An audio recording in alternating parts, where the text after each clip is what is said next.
Àṣàtẹ́mẹ̀ ó yá ẹ jẹ́ kí kókó ọdún. Akíyọ̀ o ọmọ Akínwándé Òkìkí Ọlátúndé máa wọlé máa rọra olóníyàn òní ogún oríire. Happy birthday to you ọlọ́jọ́ bí òní ọkùnrin rẹ tó níwà ire Àlàbí tó níwà tútù bí àdàbà. filmmaker tó mòye. Mọ̀súrù ìwọlé mi kí lọ́wọ́lọ́wọ́ Òkìkí Ọlátúndé dúdú bí kólóòsì ọmọ Akínwándé ogbóúnjẹ fẹ́ gbẹ́ngbà wo bọ̀ wálé ní kíá iná korí ilé pẹ̀lú tótó Àlàbí ọ̀dà yèrè pé sọmọjó wàìwàì. Kí n torí jìnnà rárá jẹ́ ń sáré máa já òsì dodo Harmony Palace pátá ní tilé tó kọ ni wọ́n ní máa kí ọgbọ́n ogún ọdún ọjọ́ ìbí tòní.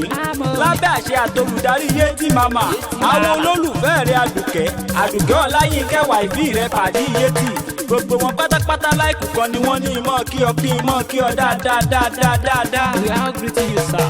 Wọ́n ní ìṣúró tètè kí n bá òdélé bàbá tó bí ọlọ́mọ wọ́n ní irin gbẹ̀rẹ̀gbẹ̀rẹ̀ kí n délé ìyá rẹ̀.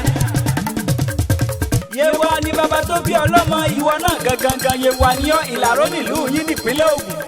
Ọmọ aládìkún òkú oríire ìrùlẹ̀ àdìkún ará Ìlàwẹ̀. Ẹrú àdìkún ní ìtọ́sẹ̀ ìwọ̀fọ̀ abẹ́ á ti ta kàìnkàìn. Èmi gangan kí ọ ọmọ orí làwẹ̀ àwẹ̀sẹ̀ kankan làwẹ̀ àwẹ̀ jìrì.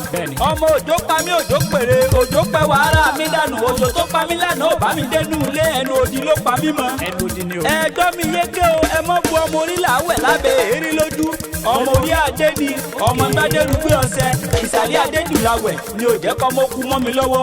Òkúta mẹ́ta ọ̀tọ̀ọ̀tọ̀ níbẹ̀ lálẹ́dẹ̀ àdìkún ọ̀kọ́kọ́ mi lẹ́sẹ̀ lálọ ọ̀kọ́kọ́ mi lẹ́sẹ̀ lábọ̀ ọ̀kan nígbà tí mi ò mọ̀nà kí ni mo wá ṣe lálẹ́dẹ̀ àdìkún mo lórí adé mo wá lọ Òkìkí ọmọ òkúta tí rójì gbèmí. Ọ̀pá sóró ni wọ́n mú sóró láwẹ̀ ọ̀pá sóró ni wọ́n mú sóró lálẹ́dẹ̀ àdìkún.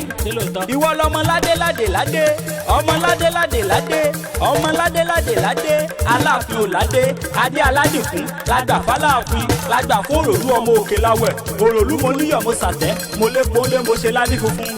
Ìwọ lọmọ bébí ń pa ni àádáná bò dẹ́gbẹ́ ni àáròdò ebi ń pa mí mo dáná nínú oko ògbẹ́ngbẹ́ mi mo gbáwẹ̀ rodò èmi ò mẹni tó ní kí n gbáwẹ̀ wá ṣùgbọ́n mo mẹni tó gbáwẹ̀ lórí mi mo fa ẹ̀wẹ̀ kó sunre balùwẹ̀. Ọmọ pati sunáwóró ti ń bẹ lọ́nà tàwẹ̀ náà gbọ́ mi yé o ní bọ́dún èyí ṣàṣemọ lágbára Olúwa ọba o wà ní fẹsẹ̀ ẹlẹ̀ kó o fẹnu kọ tó wá rí àtẹnu o ní fìkan kọkọ nínú wọn torí ìwọ ayé kan ò lè gbóyè lẹ́sẹ̀ láíláí. Àwọn tó bá ní òkú gbogbo wọn pátá ni wọ́n tàgbákò lórí ilẹ̀ gbogbo ẹni tó bá robi kọ́ gbogbo wọn pátápátá ni wọ́n mọ bọ́jọ́ ọlọ́jọ́ lọ ẹ̀dẹ̀ kì í kú ilẹ̀ ìrọ̀rùn ní gbogbo lẹ̀kílẹ̀ mi ò gbọ́kú ọkọ́ rí ọlọ́jọ́ mi ò ní fàìsàn lògbà.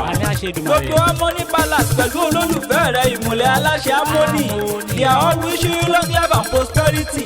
Àṣèyí ṣàmọ́dún àṣàmọ́dún ṣẹ̀mí.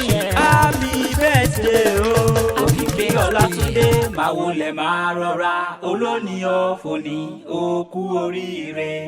Thank you for watching our video and follow us on Instagram, Twitter and Facebook at Apata Ewi. Please don't forget to subscribe to our YouTube channel for more videos.